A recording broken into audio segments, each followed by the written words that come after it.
Ready to scale your partnership marketing? Let's make it happen with UpPromote. Are you worried about paying commissions on orders that end up getting refunded?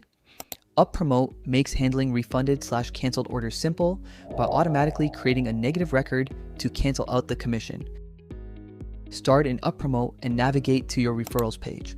You'll see that when a referral order is marked as refunded in your Shopify admin, UpPromote's system will automatically create another referral record with a negative amount to balance out the refunded one.